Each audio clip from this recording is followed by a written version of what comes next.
Rajasthan university से अपने सियासी सफर की शुरुआत करने वाले बेनीवाल के सफर की पृष्ठभूमि 1990 में लिखी गई, जब कांग्रेस के हबीबुर रहमान ने मुंडावा विधानसभा सीट पर उनके पिता रामदेव बेनीवाल को चुनाव हरा दिया। रामदेव बेनीवाल इससे पहले यहां लगातार 2 बार चुनाव जीते थे। 1993 की विधानसभा में रामदेव बेनीवाल फिर से चुनाव हारे। रामदेव बेनीवाल का सियासी करियर ढलान पर था, लेकिन इस करियर को फिर सहारा मिलता है राजस्थान यूनिवर्सिटी की राजनीति से। साल 1994 रामदेव बेनीवाल के लगातार 2 चुनाव हारने के 1 साल बाद एक नौजवान जयपुर के महाराजा कॉलेज के बाहर अपने कुछ साथियों के साथ खड़ा था। उनके साथी हर आते जाते छात्र को एक पर्चा थमा रहे थे। इस पर्चे पर लिखा था, हनुमान बेनीवाल फॉर प्रेसिडेंट। हनुमान बेनीवाल 1994 में महाराजा कॉलेज से पहली मर्तबा अध्यक्ष बने। यह सियासत में उनका पहला कदम था। 1995 में वो दूसरी दफा महाराजा कॉलेज से अध्यक्ष बने। 1996 में लॉ कॉलेज के अध्यक्ष चुने गए। बतौर राजनेता वो तेजी से उभर रहे थे। आने वाले 2 साल उनकी जिंदगी को पूरी तरह बदल देने वाले थे। लेकिन उससे पहले 1996 का एक किस्सा। 9 अगस्त 1996 की सुबह तकरीबन 4:30 बजे का वक्त, जयपुर के सिंधी कैंप पर बस स्टैंड पर खड़े कुछ छात्र चाय पीते पीते अखबार बांट रहे थे। पहले पन्ने पर खबर लिखी हुई थी, राजस्थान विश्वविद्यालय में बवाल, छात्र संघ अध्यक्ष सहित 1 दर्जन छात्र नेता गिरफ्तार। ये छात्र इस अखबार की एक एक लाइन पढ़ रहे थे और ठहाके लगाकर हंस रहे थे। लेकिन ये लोग कौन थे और अखबार की उस खबर को क्यों हंस रहे थे, ये बाद में बताएंगे। पहले खबर बताते हैं। राजस्थान यूनिवर्सिटी में प्रदेश के हर कोने से छात्र पढ़ने आते थे। जाति के अलावा यहाँ जिलेवार गोलबंदियां भी बनी हुई थी। 1996 का छात्र संघ चुनाव नागौर ग्रुप के पक्ष में रहा था। नागौर के नवाज से आने वाले महेंद्र चौधरी राजस्थान यूनिवर्सिटी के अध्यक्ष बने थे और बरण गांव के रहने वाले हनुमान बेनीवाल लॉ कॉलेज के अध्यक्ष चुने गए थे। जुलाई के अंत में ये लोग छात्र संघ का चुनाव जीते थे और अगस्त के पहले सप्ताह में विधानसभा का मानसून सत्र शुरू हो गया। विपक्ष के कई छात्र संगठनों ने अपनी मांगों को लेकर यूनिवर्सिटी बंद करने का आह्वान किया। राजस्थान यूनिवर्सिटी उस दौर में बंद और हड़तालों के लिए जानी जाती थी। ये दोनों नेता इस प्रचार के दम पर चुनाव जीतकर आए थे कि वो बंद और हड़तालों के चलते यूनिवर्सिटी के आम छात्रों की पढ़ाई डिस्टर्ब नहीं होने देंगे। इसलिए ये दोनों नेता यूनिवर्सिटी बंद के खिलाफ थे। सुबह 9:15 बजे दोनों पक्ष यूनिवर्सिटी गेट पर आमने सामने हो गए। दोनों तरफ से तनाव बढ़ता जा रहा था। पुलिस ने छात्रों की भीड़ को हटाने के लिए लाठी चार्ज कर दिया। बदले में गुस्साए छात्रों ने पुलिस पर पत्थर बरसाने शुरू कर दिए। करीब 3 घंटे चली इस लाठी पत्थर की जंग में दोनों तरफ से कई लोग घायल हुए। प्रदर्शन पर लगाम लगाने के लिए पुलिस ने 1 दर्जन से ज्यादा छात्रों को गिरफ्तार कर लिया। इसमें महेंद्र चौधरी और हनुमान बेनीवाल भी शामिल थे। गिरफ्तार किए गए छात्रों को पहले बजाज नगर थाने लेकर जाया गया और वहां से इन्हें केंद्रीय कारागार भेज दिया गया। कहते हैं कि उस समय इन छात्र नेताओं का ऐसा रोला था कि जेल की बैरक से निकल कर कई कैदी इन्हें देखने के लिए बाहर आ गए। देर रात प्रशासन को सूचना मिली कि अपने छात्र संघ अध्यक्ष और लॉ कॉलेज के अध्यक्ष की गिरफ्तारी के खिलाफ प्रदर्शन के लिए यूनिवर्सिटी के तमाम छात्र लामबंद हो रहे। स्थिति किसी भी क्षण नियंत्रण से बाहर हो सकती थी। प्रशासन जानता था कि एक बार अगर छात्र सड़कों पर आ गए तो उन्हें नियंत्रित करना मुश्किल हो जाएगा। भैरव सिंह शेखावत उस समय राजस्थान के मुख्यमंत्री थे। विधानसभा सत्र के दौरान वो राजधानी में छात्रों का कोई आंदोलन नहीं चाहते थे। स्थिति पर काबू पाने का एक ही जरिया था, गिरफ्तार किए गए छात्र नेताओं को तुरंत रिहा कर दिया जाए। लेकिन इसमें भी एक दिक्कत थी। जेल के कायदे के हिसाब से सूरज डूबने के बाद जेल के दरवाजे नहीं खोले जा सकते थे। स्थिति की गंभीरता को समझते हुए इस नियम को ताक पर रख दिया और रात को 2 बजे के करीब गिरफ्तार किए गए सभी छात्र नेता छोड़ दिए गए। जब तक ये लोग जेल से छूटकर आए, शहर के अखबार छप चुके थे। सिंधी कैंप पर चाय पीते पीते ये लोग अपनी ही गिरफ्तारी की खबर पढ़ रहे थे। अब आप समझ गए होंगे कि खबर पढ़ने वाले भी हनुमान बेनीवाल ही थे और खबर भी हनुमान बेनीवाल की गिरफ्तारी की थी। 5 सितंबर 1997 एक लड़की ने जेसी बॉस हॉस्टल के कुछ छात्रों पर मामला दर्ज कराया। शिकायत के मुताबिक जेसी बॉस हॉस्टल के एक कमरे में ओम बेनीवाल नाम के एक छात्र की राजस्थान पुलिस में चुने जाने की खुशी में पार्टी चल रही थी और लड़के शराब पी रहे थे और वीसीआर पर ब्लू फिल्म चल रही थी। इन लोगों ने उसे कमरे में बंद किया और विजय दहिया के साथ मिलकर नशे में धुत 9 छात्रों ने उसके साथ बलात्कार किया। जयपुर में हुए इस बलात्कार के बाद जनता का गुस्सा फूट पड़ा। 1 महीने पहले ही शिवानी जडेजा नाम की एक स्कूल छात्रा पर तेजाब फेंका जा चुका था। जुलाई के महीने में स्कूल में पढ़ने वाली शालिनी तंवर को अगवा करके रेप की खबरें शहर में अखबार में छाई रही। 2 मामलों से जुड़े आरोपी राजनीतिक घरानों के आते थे। यहां तक कि एक पुलिस अधिकारी भी पीड़िता की यौन शोषण का आरोपी था। ऐसे में पुलिस किसी भी आरोपी को हाथ लगाने से बच रही थी। इससे जनता का गुस्सा बढ़ गया। 8 सितंबर की रोज 100 के करीब छात्र जयपुर के महाराजा कॉलेज के सामने पीड़िता के पक्ष में धरना दे रहे थे। इन प्रदर्शनकारियों ने रास्ते पर जीप खड़ी करके रास्ता जाम कर दिया। लड़के बैनर लेकर खड़े थे। पुलिस की तरफ से रास्ता खुलवाने के लिए लाठीचार्ज शुरू हुआ। आक्रोशित छात्रों ने जवाब में पुलिस पर पथराव शुरू कर दिया। बैनर के डंडे निकालकर कई छात्र पुलिस वालों पर भिड़ गए। जेसी बॉस हॉस्टल कांड के विरोध में हुए इन प्रदर्शन के चलते हनुमान बेनीवाल छात्रों के बीच और ज्यादा लोकप्रिय हुए। 1997 में हुए छात्र संघ के चुनाव में वो दोनों बड़े छात्र संगठनों एनएसयूआई और एबीवीपी का दामन थामने की बजाय निर्दलीय लड़े और बड़े आराम से चुनाव जीत गए। राजस्थान यूनिवर्सिटी में देश की दूसरी यूनिवर्सिटी की तरह ही 12वीं क्लास में मिले प्रतिशत के आधार पर ही एडमिशन होता था।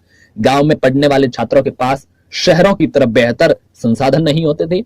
ऐसे में गांव की स्कूल से पढ़ने वाले छात्रों की जो परसेंटेज कम होते थे और वो मेरिट में मात खा जाते थे। हनुमान बेनीवाल यूनिवर्सिटी चुनाव के दौरान गांव से आने वाले छात्रों के लिए दाखिले के वक्त एडमिशन के वक्त 5% अतिरिक्त अंक की मांग कर रहे थे और चुनाव जीतने के बाद इसी मुद्दे को लेकर हनुमान बेनीवाल ने आंदोलन शुरू कर दिया। सत्ता पक्ष यानी कि उस वक्त भैरव सिंह शेखावत की सरकार थी। 58 विधायकों ने सदन में हनुमान बेनीवाल की गिरफ्तारी की मांग की। नतीजतन उन्हें राजस्थान यूनिवर्सिटी में धरना देते हुए गिरफ्तार कर लिया गया। वो कुल 8 दिन जेल में रहे और बाहर छात्र सरकार के खिलाफ मोर्चा बांधकर बैठे हुए थे। आखिरकार उनकी मांग मान ली गई। 5% बोनस अंक मिलने की वजह से अगले ही साल यानी कि 1998 में आने वाले 8,000 ग्रामीण क्षेत्र के अतिरिक्त छात्रों को वहां पर एडमिशन मिल पाया। हनुमान बेनीवाल के पिता रामदेव बेनीवाल 1990 और 1993 का विधानसभा चुनाव हार चुके थे। राजस्थान में वो जिस जनता दल का झंडा ढो रहे थे वो 1991 में चंद्रशेखर की सरकार गिरने के साथ कई टुकड़ों में टूट चुकी थी। इन कठिन समय में उनका साथ दिया भैरव सिंह शेखावत ने। वही भैरव सिंह शेखावत जिनके खिलाफ हनुमान बेनीवाल जयपुर में छात्र आंदोलन का नेतृत्व कर रहे थे। रामदेव बेनीवाल और शेखावत का परिचय जनता पार्टी के समय था। शेखावत के कहने पर ही रामदेव बीजेपी में आ गए। 1998 का विधानसभा चुनाव उनकी सियासत की अग्नि परीक्षा की तरह था। इस चुनाव में हार का मतलब था उनकी सियासी पारी का अंत। रामदेव इस सीट से बीजेपी के प्रत्याशी के तौर पर नामांकन भर चुके थे। 8 दिसंबर 1998 को राजस्थान में विधानसभा के चुनाव होने वाले थे। वोटिंग होने वाली थी। चुनाव के लिए कैंपेन जोर पकड़ रहा था, लेकिन इसी बीच 12 नवंबर को अचानक खबर आई कि दिल का दौरा पड़ने की वजह से रामदेव बेनीवाल का इंतकाल हो गया। ये परिवार और पार्टी दोनों के लिए अप्रत्याशित था। पार्टी के आला लीडर बेनीवाल के घर मातम पुरसी के लिए पहुंचे। वहां यह तय हुआ कि रामदेव बेनीवाल की सियासी विरासत को हनुमान बेनीवाल आगे ले जाएंगे। जरूरी क्रियाक्रम से फुर्सत पाकर हनुमान अपने नामांकन के लिए निर्वाचन अधिकारी के पास पहुंचे, लेकिन वहां जाकर उन्हें पता चला कि किसी भी उम्मीदवार के देहांत होने की स्थिति में हर राजनीतिक दल को 7 दिन के भीतर चुनाव आयोग को सूचना यह भेजनी होती है कि अब उनका नया उम्मीदवार कौन होगा। भारतीय जनता पार्टी की तरफ से यह सूचना भेजने में देरी हो गई और ऐसे में हनुमान बेनीवाल नामांकन अपने पिता की जगह नहीं कर पाए। पिता की मौत के बाद उनकी सियासी विरासत का छीनना उनके लिए दूसरा धक्का था। अब एक और झटका लगने वाला था। हनुमान बेनीवाल मूल रूप से नागौर के बरण गांव के रहने वाले थे। 1959 से ही इस गांव में सरपंचाई उनके परिवार के पास रही है। बरण गांव में एक परंपरा है कि धुलंडी के दिन गांव के सभी लोग ठाकुर जी के मंदिर में इकट्ठा होते हैं। अगर गांव में किसी का झगड़ा चल रहा है तो उसे इसी दिन जाजम पर बैठकर सुलझा लिया जाता है। 10 मार्च 2001 के रोज लोग इसी रवायत के चलते ठाकुर जी के मंदिर में इकट्ठा हुए और इस बार मामला था सामुदायिक सभा भवन को लेकर। सरकार की तरफ से गांव में एक सामुदायिक सभा भवन मिला था जो कि वहां गांव की जमीन पर बनना था, लेकिन गांव में जमीन पंचायत की नहीं होने की वजह से वो सामुदायिक सभा भवन मंदिर की जमीन पर बनेगा। लेकिन यहाँ पर एक व्यक्ति जो इनका नाम परमाराम था, उन्होंने कहा कि ये जो सभा भवन बन रहा है उसका एक हिस्सा मेरी जमीन पर आ रहा है। इसी को लेकर बातचीत हो रही थी। परमाराम किसी बात को लेकर मानने को तैयार नहीं थे। बातचीत की जगह हाथापाई हो गई। इसी गहमा गहमी में बंदूक निकल गई। हाथापाई के दौरान जमीन पर गिरे परमाराम के कंधे पर पॉइंट ब्लैंक रेंज गोली मार दी गई। उन्होंने मौका वारदात पर ही दम तोड़ दिया। इस मामले में लिखी गई एफआईआर में गांव के सरपंच प्रहलाद बेनीवाल, उनके भाई हनुमान बेनीवाल और नारायण बेनीवाल का नाम शामिल था।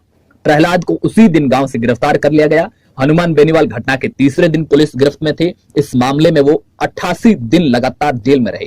पहले पिता की मौत, फिर नामांकन रद्द होना और उसके बाद में कत्ल का केस। बेनीवाल परिवार के लगभग सभी मर्द इस केस में जेल के अंदर थे। परेशानी की ऐसी कड़ी जो खत्म होने का नाम नहीं ले रही थी। इस कत्ल केस में फंसा परिवार किसी तरह बाहर निकलता उससे पहले एक और ट्रेजेडी हो गई। हनुमान के बड़े भाई प्रहलाद ने दिल के दौरे की वजह से जेल में ही दम तोड़ दिया, जो कि उस वक्त गांव के सरपंच थे। इस घटना ने परिवार को पूरी तरह तोड़ दिया। हालांकि बाद में बेनीवाल जेल से बाहर आ गए थे क्योंकि इनके खिलाफ कोई पर्याप्त सबूत नहीं मिला था। पुलिस जांच के मुताबिक घटना के वक्त हनुमान बेनीवाल उस जगह पर नहीं थे जहां यह घटना हुई। 2003 में बीजेपी से टिकट नहीं मिला तो लोकदल के टिकट पर बेनीवाल ने अपने पिता की मुंडावा विधानसभा सीट से मैदान में उतरे। बीजेपी ने इस सीट पर उषा पूनिया को मैदान में उतारा। उषा पूनिया पूर्व विधायक गोरी पूनिया की बहू थी। उषा पूनिया का नाम याद रखिएगा क्योंकि आगे एक किस्सा आएगा जिसमें उषा पूनिया महत्वपूर्ण है। कांग्रेस के टिकट पर लड़ रहे थे हबीबुर रहमान, वही हबीबुर रहमान जिन्होंने 1990 और 93 के चुनाव में हनुमान बेनीवाल के पिता रामदेव बेनीवाल को चुनाव हराया था। इस त्रिकोणीय संघर्ष में उषा पूनिया को मिले 39,027 वोट, हनुमान बेनीवाल को मिले 35,724 वोट, हबीबुर रहमान को मिले 32,479 वोट। इस तरह हनुमान बेनीवाल ये मुकाबला 3,303 वोटों से हार गई। नागौर जाट राजनीति का केंद्र था। यहां जाट राजनीति का सबसे बड़ा चेहरा मिर्धा परिवार थे, लेकिन 2003 के विधानसभा चुनाव में रामनिवास मिर्धा के बेटे हरेंद्र मिर्धा बीजेपी के गजेंद्र सिंह खिंवसर से चुनाव हार गए तो मिर्धा परिवार का रसूख काफी कम होने लगा और उनकी सियासी रसूख को बट्टा लग गया। इससे नागौर में नए जाट चेहरे को भरने को मदद मिली। हनुमान बेनीवाल इस खाली जगह को भरने में तेजी से आगे बढ़ रहे थे। इसी बीच पास ही की तहसील डीडवाना में हुए जीवन राम गोदारा हत्याकांड ने उन्हें जाटों के नेता के रूप में उभरने का मौका दिया। दरअसल जीवन राम गोदारा एक बड़ा क्रिमिनल था और उसने मदन राठौर नाम के एक राजपूत की पत्थर से पीट पीट कर हत्या कर दी थी। इसका बदला आनंदपाल सिंह ने लिया और 27 जून 2006 की दोपहर जीवन राम गोदारा डीडवाना बाजार में अपने घर के नीचे बनी दुकान पाटीदार बूट हाउस में बैठा चाय पी रहा था।